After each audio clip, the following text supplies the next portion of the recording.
It took me just over 33 hours to beat Final Fantasy VII Remake, though I certainly have at least a few more hours worth of things I could go back for. I generally hunt for lots of secrets while playing RPGs, so I checked every corner for chests and items and did nearly every optional side quest available. That said, I didn't spend as much time with the optional minigame activities, things like doing extra squats at the Wall Market Gym, trying to get the top score in the darts minigame, or going through every level of its arena fights. I did some of these tasks and they can get you some very helpful items, but completing them just wasn't as interesting to me as continuing the story. Still, I plan to go back for them later.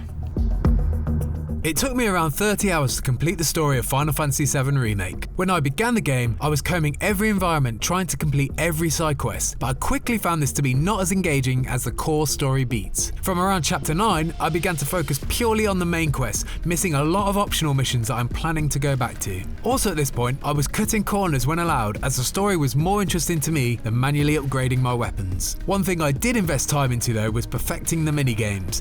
I'm now a squatting and pull-up master with a couple of lovely championship belts in my possession to prove it. My first playthrough of Final Fantasy VII Remake ran me about 38 hours, and while it certainly wasn't a completionist run in terms of hitting all the side quests, I definitely wouldn't say that I beelined it to the finish. According to my playlog, I completed 20 of 26 side quests, or odd jobs as they're called. Since completing the game, I've put in another 12 or so hours leveling up my characters to max level, completing battle intel reports, fighting through every arena fight, every Shinra battle simulation fight, and every VR battle against the game's summonable monsters. I'm not normally one to put in that much time into a game after completion, but the post-game battles in Final Fantasy VII Remake are some of the most fun and challenging in the whole game, and definitely worth the extra effort to build yourself up towards. By the time the credits rolled, I had sunk 44 hours and 23 minutes into Final Fantasy VII Remake. That's over 10 hours more than some other people on the IGN team, which just goes to show how massive this game is. Square Enix wasn't kidding when it said that this was a full Final Fantasy game.